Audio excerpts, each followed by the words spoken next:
The next chap, again, I was very lucky, Joe. I went to see him. And now we got a proper pucker doctor.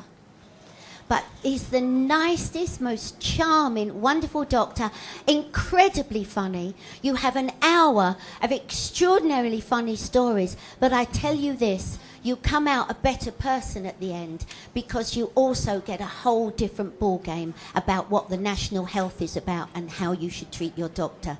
So please would you welcome Dr. Phil's Rude Health.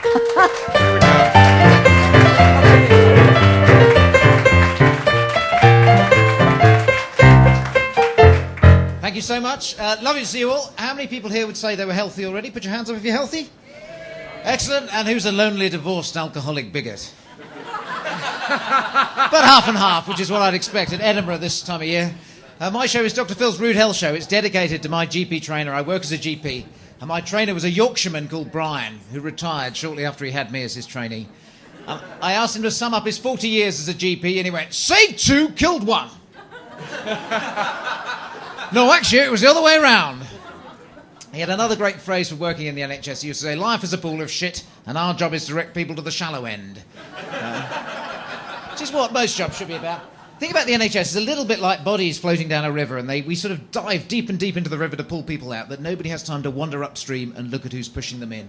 And it's quite interesting. What keeps you healthy has got nothing to do with how many hospitals we have. You know, Scotland has the best NHS in the UK. It doesn't have markets, it doesn't have competition. It's got the best NHS and the lowest life expectancy. That's a hell of a trick, and it's because the causes of health are all social. If you hear beautiful music like we've just heard, it raises your spirits, it reduces your blood pressure. Far better for you than any amount of tablets. Love and humanity are what keep us going. I also prescribe dogs. Anyone here got a dog? Yep. I have this theory. If I could prescribe dogs to everyone who wanted a dog, we'd probably save the NHS. They're fantastic for your health. The dog, if you cuddle a dog, it reduces your blood pressure. They also reduce your cholesterol by eating your food. They give you far more unconditional love than any human, don't they? I mean, a dog will always love you. It will give you eye contact. Your GP doesn't look at you. Your partner doesn't look at you. A dog will always look at you. They tilt their head slightly in a slightly asymmetrical way, and they stare at the most expressive side of your face, and they keep staring until you take them out for a walk. It's clever, isn't it? So automatically you get exercise, you get green space, you get blue sky. Absolutely wonderful. You meet people on your dog walk, so you automatically got friends. Dogs keep you supple as you bend over to pick up the poo. And if you're too depressed to put your pants on in the morning, they'll lick your testicles. You don't get that with Prozac, do you?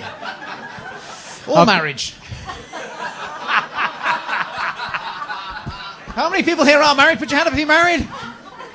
I saw a couple recently. This is a true story. I saw a couple in their 90s. They came to see me saying they were going to get a divorce. I said, "This is ridiculous. You're married for 70 years. You're 94, 93. Why do you want to get a divorce now?" And they said, "Well, we've been thinking about it for a while, but we wanted to wait until the children were dead." And the ridiculous thing about general practice now is in the old days your GP would look at me. I'm quite a tactile doctor. I hug my patients. I'm trying to get struck off this year, actually. So if anyone feels they'd like to be touched in that special way that only a doctor can, feel free to join us on stage. But the thing that really does my nut in at the moment is that everyone, once you get over about 50, you're on about 5 or 10 tablets a day. And I do this huge pile of repeat prescriptions. I'm in a big practice, which is about this high. Half the drugs I've never heard of, to be honest. Half the patients I've never met. The only thing that keeps us safe is the computer. The computer's the only thing that spots the dangerous drug interactions. If you ever go into your GP surgery and they say the computers are down, get the hell out of there now, okay? Most dangerous place on God's... Anyway, I went through my pile to find the person on the most tablets. I found a woman of 82 on 28 tablets a day. So a couple for cholesterol, a couple for blood pressure, a couple for diabetes, 17 for the obsessive-compulsive disorder she developed since taking all her tablets. And she was on warfarin. Warfarin is rat poison. We give it to everyone to stop them having a stroke, but it interacts with the other tablets. So the poor woman is coming down to have her warfarin levels checked. And despite swearing she's taking her tablets, her warfarin levels are going up and down like a bride's nightie.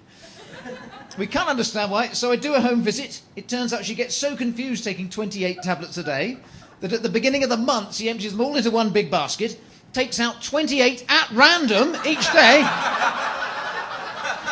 I figured it would even itself out in the end, doctor. I changed the bloke's tablets recently to a better brand. Well, they were cheaper, but it was the same drug, the same size tablet, same shape, same colour, same line across the middle. Just as I thought I got away with it, the bugger phones me up. He goes, "Doctor, those tablets you gave me, they weren't the same." I said, "What do you mean?" He said, "Wow, the first lot sank when I threw them down the toilet, and this lot float." So that's basically it. Dr. Phil's Rude Health Show is at the Symposium Hall. It's round the back of the Royal College of Surgeons. It's at 7 o'clock every evening. Not tonight. I have Sundays off for no particular reason. But it's on, and we're doing an extra show on Saturday. It's been selling out, so we're doing an extra show next Saturday at 3 p.m. So if you fancy coming around, bring your lump, bring your bump. Come up on stage and be touched in that special way. Lorraine walked straight into my thing and just I've got this secret comedy cupboard I take people for my special touching. And Lorraine wasn't having any of it. You were straight on the stage for a cuddle, weren't you? Have a Yes, seat. you were. Have a You seat, were. have a chat. You were very tactile. Let's have a little round of applause for Dr. Phil for that.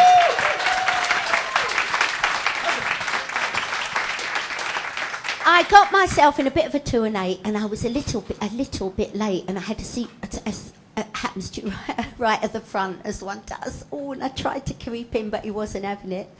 And so I managed to get a cuddle, and also I was that idiot who takes what doctors give you, wasn't I? I have these tablets I've invented. They're called Dr. Phil's Magical Healing Love Placebos.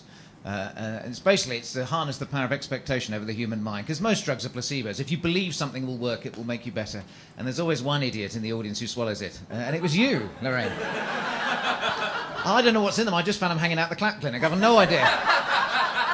So I've had to keep it. Are you all right? Have you been okay since then? Yeah, I've been fine. Very energetic, actually. excellent. I There think you go, they've done me a lot of good. There you go. But I think that might have been from the cuddle. Oh, yes. Well, that's enough of that. Yeah. I tell you what, I had the most wonderful evening, but also I came out feeling like I'd learnt an awful lot about the National Health, and also the attitude I should have to my doctor rather than the one I do have, which is that I should do anything I'm told to do, really. It's interesting, isn't it? I mean, we traditionally have blind trust in doctors because we're frightened of pain and we're frightened of death and dying or whatever. But my theory is that medicine is now really complicated. People on lots of tablets, it's bloody dangerous. Yes. We harm about 1 in 10 people through healthcare. And the only way to make it safer is if patients stand up for themselves. Yes. You know, if you're in hospital and they try and give you a little blue tablet instead of a long white one, you should say, excuse me, I normally have the long white one, not the little blue one. But most people do exactly what a doctor says. If somebody doesn't wash their hands, you should say, excuse me, you haven't washed your hands.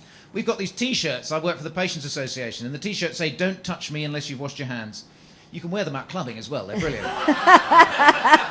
But if you wear that, we've got another one to wear in hospital that says, please try not to kill me today. And people suddenly start focusing on you. They kill the person in the next bed, but they don't kill you.